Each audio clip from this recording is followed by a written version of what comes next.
Hello there everyone. Today I'm going to tie this is called the Mahi sit, and it's an articulated streamer designed for perch and for larger trouts and stuff like that. That really is a cool pattern. It's not that advanced. The only thing here that is a bit tricky is the head part. This is a type of fly that is designed by a Swede named Andreas Anderson, who is really a cool, awesome guy and an absolutely genius with the deer hair, which we're going to use for the head. The first hook we're going to use is the Arex Predator trout predator in a size 2, and basically what we're doing is we're building kind of like the articulated part of the fly here. So I'm gonna add some tying thread, and for this fly we need some fairly thick tying thread. This is Vivus 100, and of course, as always, if you haven't subscribed to my channel, I would really like for you to do so. That would mean a lot to me. So subscribe to the channel, or swing by my fly tying webshop that's called Fly Tying EU. Well, basically what we need to use is some songer strips here first up, and I'm just gonna cut one of these here. These are pre-cut songer strips, so they are already sunkered, or whatever you want to call it. And what I'm gonna do is I'm gonna cut this so it tapers. So basically, I cut the leather here so that this will taper out, and this will give a better movement in the water, like so. So there you have it. Now it has a nice tapering, the leather here, and well, basically I just divide the hair here and tie this down here all the way back here. So I'm gonna hold this with my right hand and then add some tying thread and pull it in place. I want it about there.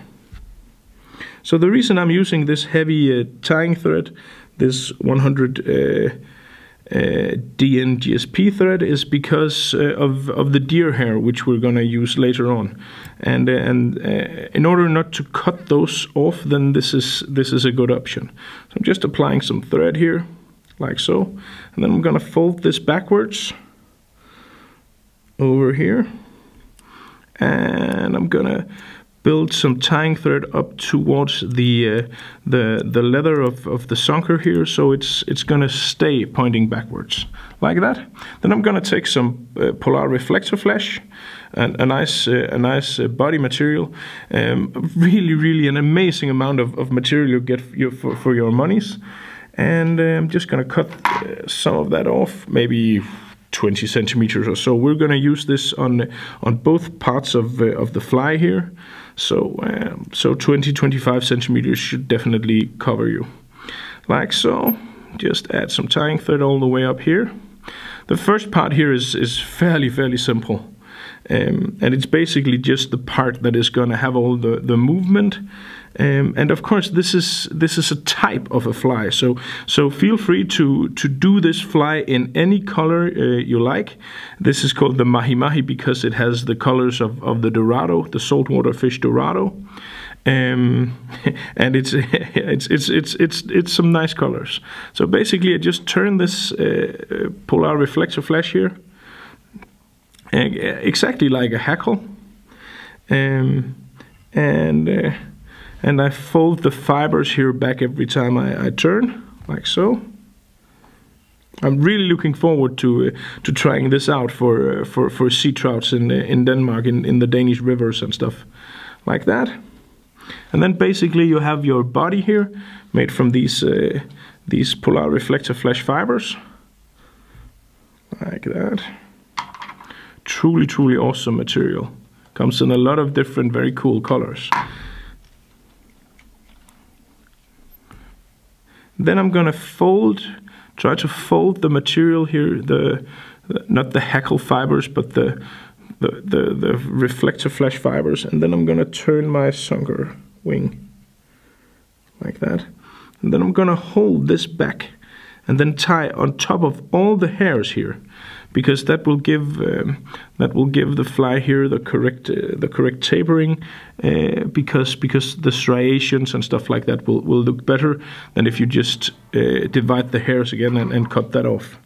So with that done, I'm gonna cut the sunker wing off as close as I can to my tying down point, of course, like so. Just cut everything off there, like that. And if you have a bit of a bulky head here, then that's really not something you need to be too concerned about, because this is going to be covered by the rest of the fly here, so it's not something that anyone will notice. And then I'm going to take some head run wriggle legs, 2 of these. Just going to cut the ends so that they stand out individually, and I place these so they are on each side. So I have these 2.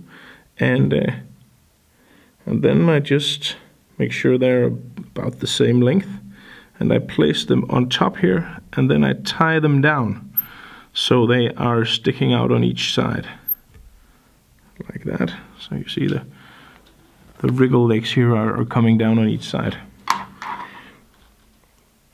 Cut off the stumps here, like so, and then do a whip finish and some glue, and you're done with the first part of the fly. Like that.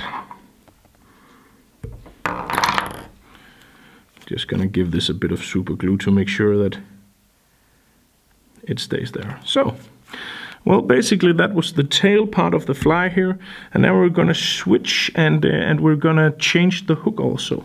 I'm gonna change to a 1.0 bent streamer Ahrex hook. And the cool thing about this is that it has the correct bend to actually make this sit type of fly. So you will get a head that really is tilted, and as you pull this fly, it will dive down in the water and then come back up because of the air in the deer hair. So a nice popping effect. And you really can get some awesome action out of this if you fish this on a sinking line as well. And now I just add some tying thread to the shank here, so I have something that the rest of my materials can stick to. I take some intruder wire or a monofilament, but the intruder wire is quite nice. And then I simply just fasten this here, apply some tying thread, like so, and clamp down on this to ensure that this stays in place. Do not use your best scissors for cutting this steel wire. I use my absolute worst scissor, like so. And then, just to be on the safe side, I'm gonna add some Sabagap all along the way here, like that. Then I need to take some beads, and of course, depending on the color of your fly, then choose some beads that is suitable. And for this, I think the golden ones, the yellow ones will look nice. So I take 2 beads, and 2 beads is sufficient for this. These are 3D beads, like so. Add them to the intruder wire, and then I'm gonna take the other part of the fly, the part we made first. Put that onto the intruder wire as well, and then the intruder wire goes back through both of these beads again,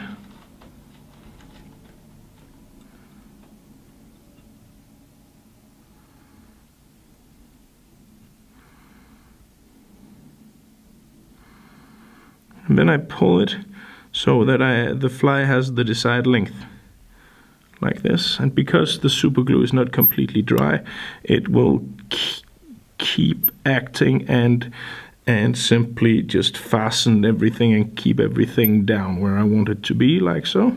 It's important that you have a bit of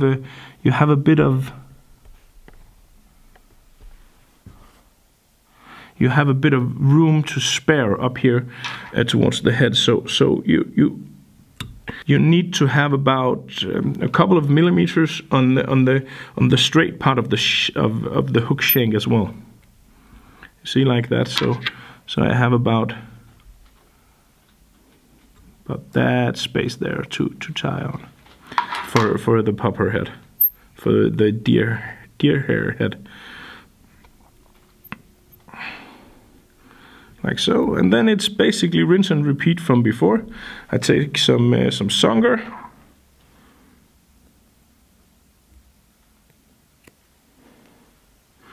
I cut this also so it tapers. The tapering is not that important on this part, but still it gives it looks good on the finished product of the fly. But this is going to be on top of the other songer wing, so the tapering is not that crucial. But still. Then I divide the hairs here.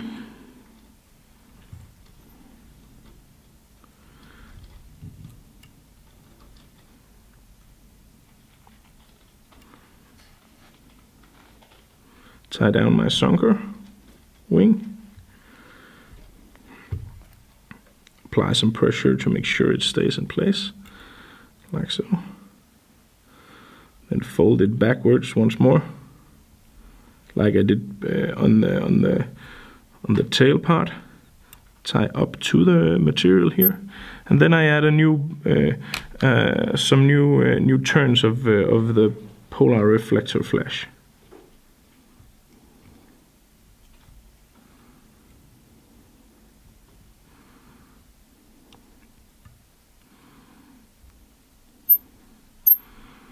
And about half of this is going to be covered with the polar reflector flash in green.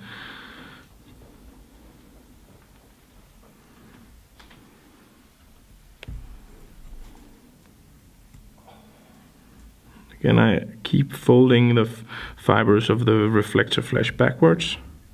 This gives a nice translucent and not that heavy fly. I think this fly would be absolutely awesome for bass as well.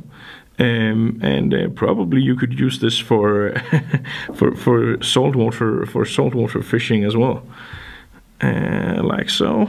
About half the hook here is going to be covered with the green stuff.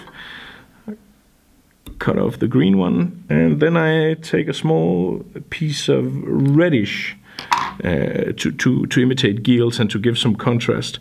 Then I take some red polar reflector flash here. Like that.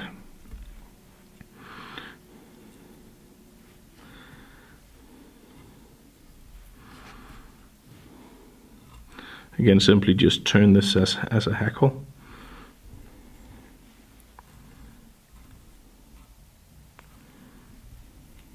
If you tie this in a larger size, then this would be an excellent pike fly.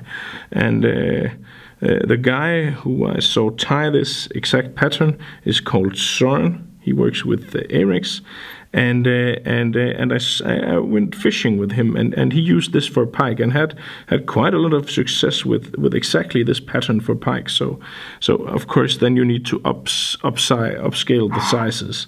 You can use this for pike, but I would say a slightly bigger version of this fly would be more suitable for pike.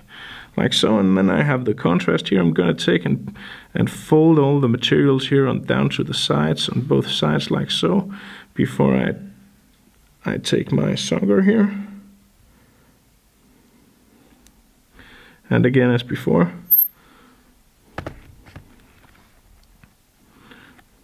I put the thread up between my fingers so that when I tie this down, it's going to be a uniform. The pressure is going to be uniform on this.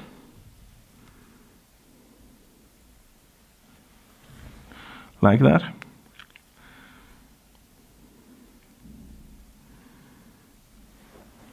Yeah, that looks nice. Cut away the leftover of the leather here.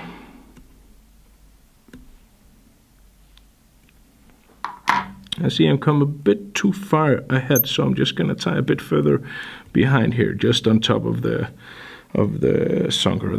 That's fine. Then I'm gonna take 3 or 4 wriggle legs, the same color as before, like that, and precisely like I did before, I'm gonna double these.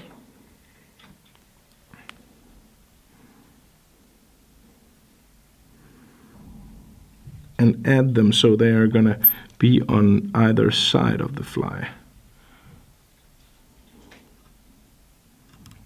Like that.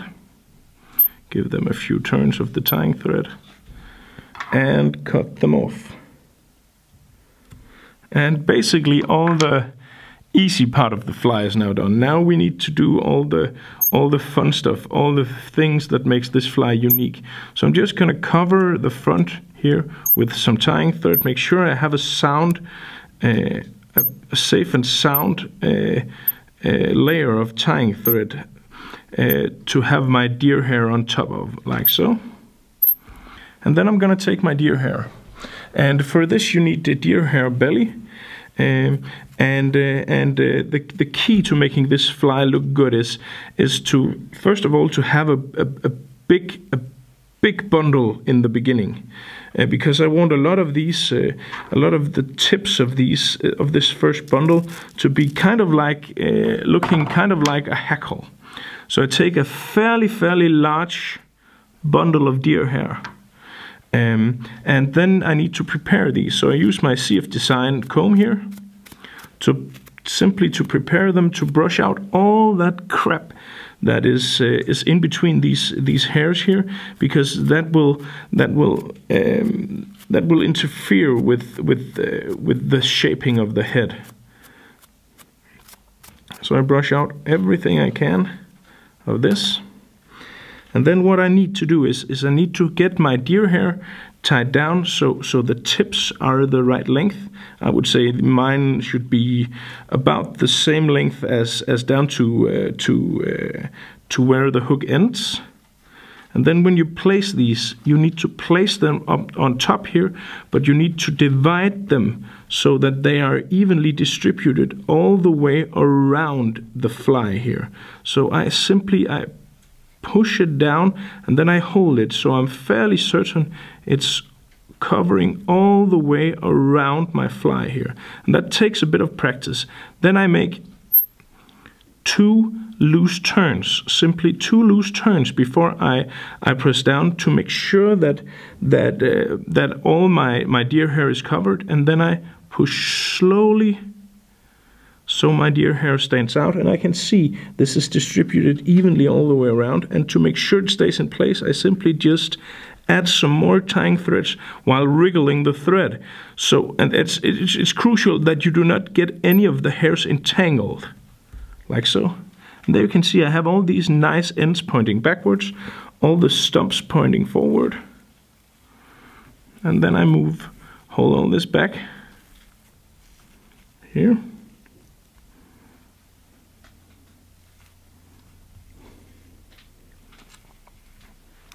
Then I move my thread a bit further up, and I want about 4 or 5 bundles, relatively big bundles of deer hair for this fly. This is a messy fly. It's you should have your vacuum cleaner close to hand when you're doing this. Again, I prepare the hairs here. Simply pull out all the stuff I don't need with my comb, like so.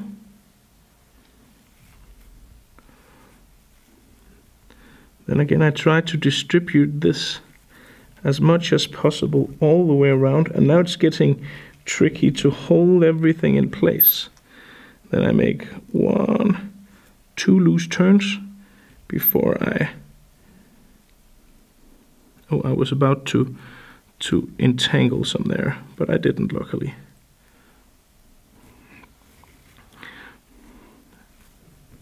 Then I push this entire thing, I push it further back so that it stacks up and it gets more dense, like this. You can use some tools for this, and if you're doing completely only deer hair heads, then I recommend this Renzetti hair packer. Really is a cool product.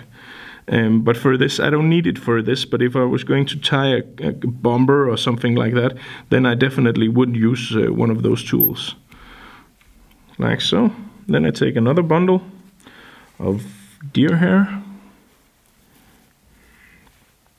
And once you get a thing like this going, you can of course start experimenting with adding different colors, and some of the really awesome guys that are very skilled at this, they can add dots to the fly and stripes, patterns, and stuff like that. I'm not that experienced yet. This is this is something new to me as well, which is why I'm so enthusiastic about it. But they can even add eyes with irises and pupils and stuff like that. So you can add some different colors and styles into this to get exactly the color pattern that you like. But it's something that takes a lot of vacuuming because it takes some time to master. So I'm gonna do 1-2 of these turns like so. And that bundle was not completely perfect. Let's see if it's okay. I think it went. You can see the hairs there keep turning around. That's not ideal. I'm just gonna add some more tying thread like that.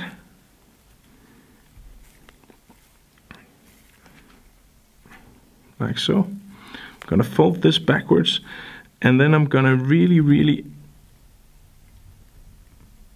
push it a lot backwards so I get more room for the final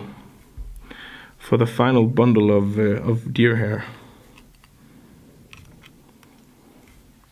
I see this last bundle is not going to be as big as the other ones because I simply do not have the room, but it's still going to be pretty big.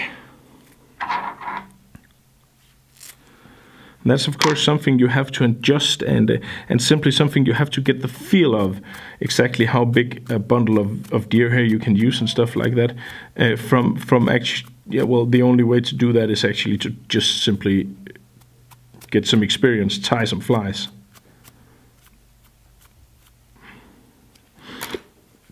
Like that. Gonna add the last bundle here.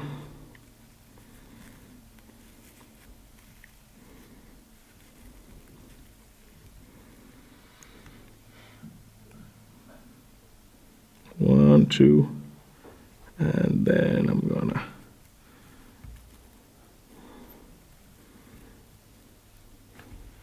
like that. And as you can see now, my head here, yeah, it looks fairly bulky now, and well, it should be because it is. So my eye here is now covered in deer hair. Just gonna stack this back to get the eye popping out of the hook so I can make my whip finish.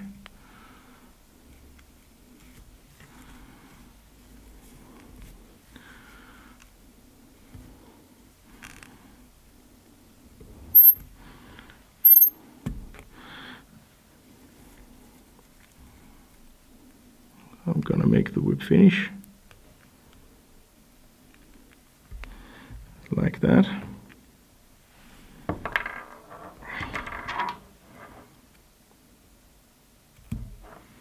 And now comes the moment of truth, because when I take my razor blade now and start cutting away at this, I will see if I stack the hair enough. Because if I did, then there will be no holes in this where you can see the deer hair, where you can see the tying thread through. So basically, I take a razor blade. And what I do, and of course this would be easier for me if I did not have to do it like this, but basically you take your razor blade here, and then you cut the shape of the hair with the razor blade by simply pushing it backwards, like so. And you probably can't see this, but there's a lot of hair missing. Before I'm gonna do all the way, then I'm simply just gonna hold up everything so I see where all the fibers that I do not want to cut off, all those that are going to be kind of like a hackle that is here, so I know where that place is. And then basically I just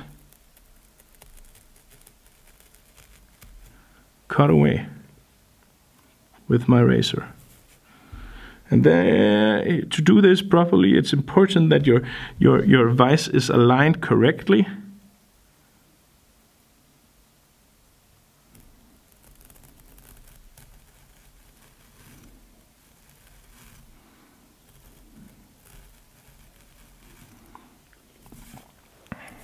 I think this looks fairly well.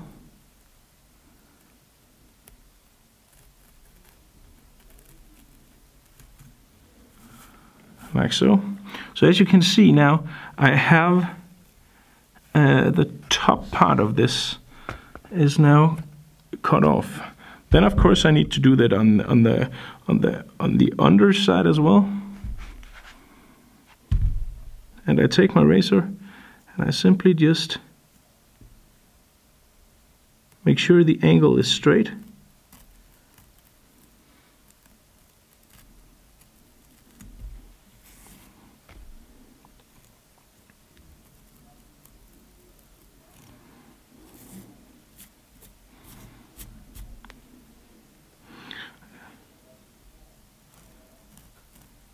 And a razor is probably only one side of this razor blade is probably only very good for one or two flies. Then it simply will lose its edge and you need to replace it.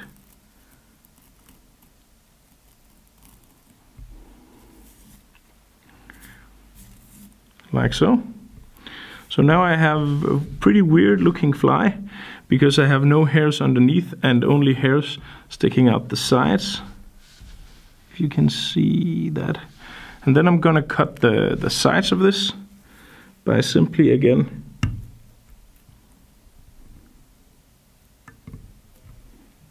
cutting the sides here in a smooth motion, and on the other side as well.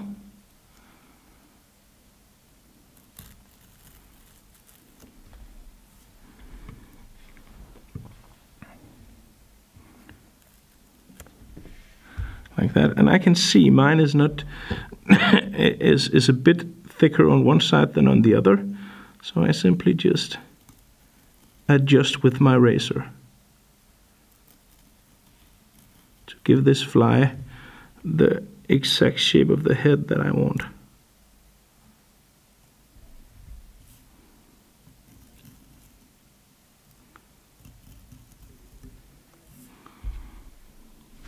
So you get kind of like this square-shaped head here,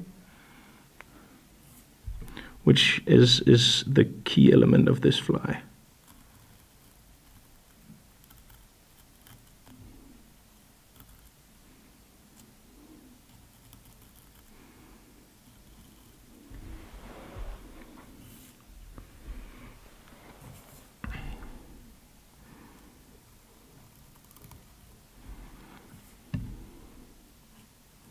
To make it a sit.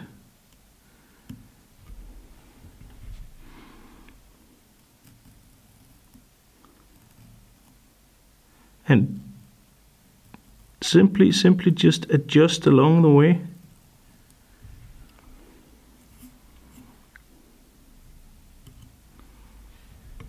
With your razor, and the rest of this is basically just trimming. So you get exactly the desired shape you're going for. You can adjust that with the razor.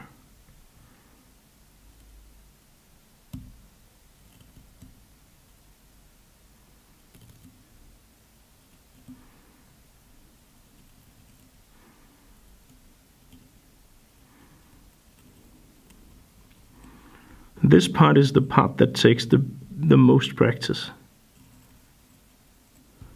Because once you take off too much, you cannot go back. But I'm fairly happy with my head here. As you can see, it's kind of squarish, and I stacked my hair enough because there are no holes in this. So basically, got a bit more off here, I think.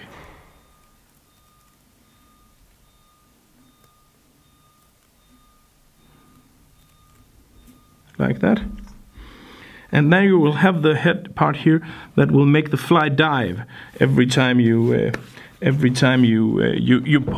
pull on it. So now I need to apply the eyes.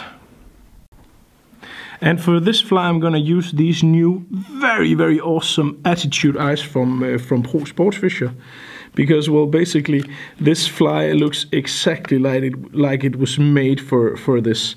I'm gonna use the red and yellow color because they look absolutely astounding for this. These eyes are designed for actually to actually be tied on first, but we're not going to do that, so I'm just going to cut off that little piece of material that was designed to tying on. I'm going to cut that off with a rounded end so it doesn't look too messed up, like so. And then I'm going to take some UV glue. And the best UV glue for this is the Pro Sportsfisher thin UV glue. And whoa, crap.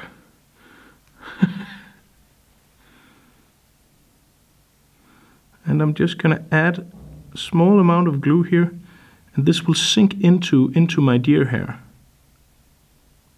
just to have something to put the eye on.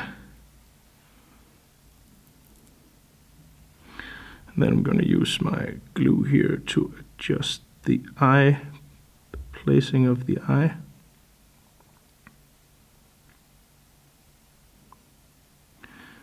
Like that, that looks good. Ah, god damn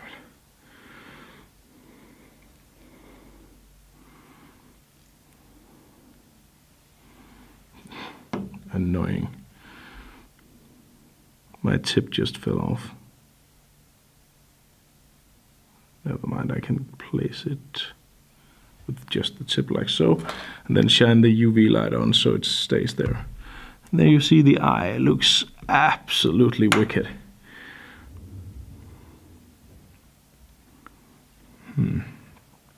I need a new tip for this.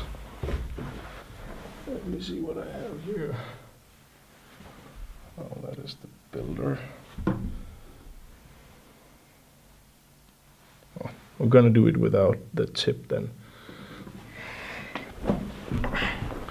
And basically I'm just gonna cover it because this is a video. I do not want to mess around with finding a new tip. I'm just gonna cover it with the UV glue here.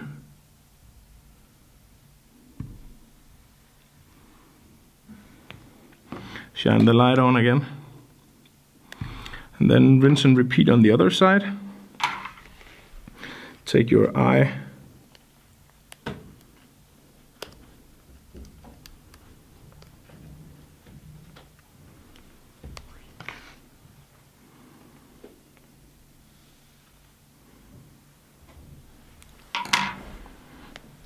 add a bit of UV glue.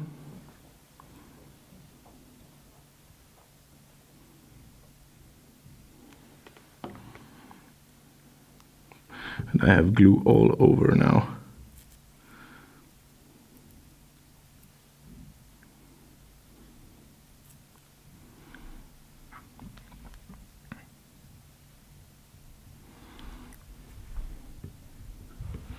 Needs to be moved a bit further forward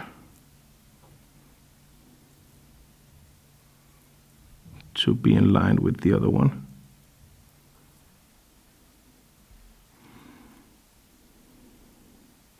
It's a bit difficult to place these eyes on top of the deer hair because the deer hair is kind of working like small barbs. Don't laugh, Stefan. You know it's true. like that.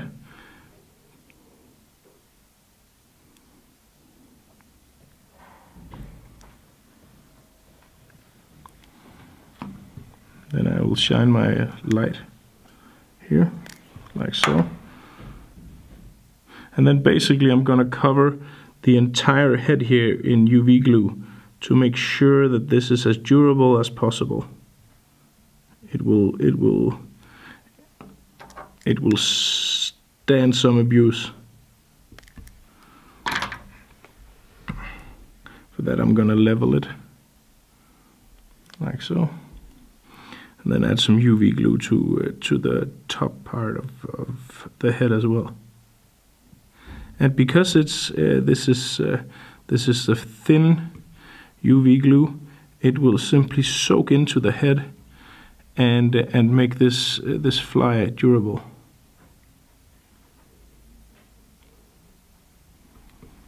Like that. And then just hammer away with the UV light.